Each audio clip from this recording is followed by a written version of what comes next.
kyova laba mwe abavuka bali wano njagala kusaba Katonda akusasire kola ebintu bino bibiri ebirabe nanyizo byerabeereyo gyenyena maaso saba nnyo Katonda ofune omuntu omutuufu. Namba 2 teweeryamu lukwe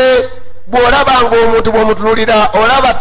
tomwagala mukole ki muleki leka kugenda nga wewaddeyo nga charity wewaddeyo ng'ekirabo saddaaka eno ekkanisa yafiirwa omusaayi gwa mulundi Yesu Kristo mukama waffe leka kwewaayo ndekangende maama mufiiririre omulenzi mwagamale mataani anaamwagala azekamale gamwagala nedda ssebo oli enigiyo wazze okukola buyambi wano oba tomwagala mukole ki omuwala oba tomwagala mukole ki muleki eno ekampala gyendabye abantu abafumbirwa mu ngeri y'okusaaga omuntu abadde ayagala gundi nga n'ekkanisa emumanyi oyo omuwala n'omulenzi oyo baagalana najja okugattibwa najja na mulala n'omugamba taata ono ate gw'opakudde ate omugje walusi tetumanya ffe ng'abasomi n'olusi ne bw'omanyako n'agamba ono twatandika okwagalana nga tukyalina mu P7 akuzaayo emabega akutiise tuli Bugema tuli katikamu ayogera amasomero ga kyaddiini nawe n'ogamba oba mwatandikira katikamu Bugema awange ndowooza kiki olumala obbagatta n'addira gw'abadde ayagala omanye ekyamuwasisiza ono baali banyiiganye n'oli n'ayagala amulaga ettaaki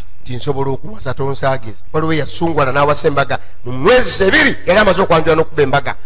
alumye omuwala ate kyeyayagala n'atakimusangamu ate nadda giyakisooka okifuna naye nga ne bwaddayo tebikyakola ki bassebo mwabawala mwabalenzi mwabatanakola nsobi wangi mukole ebintu bibiri musabe nnyo Katonda.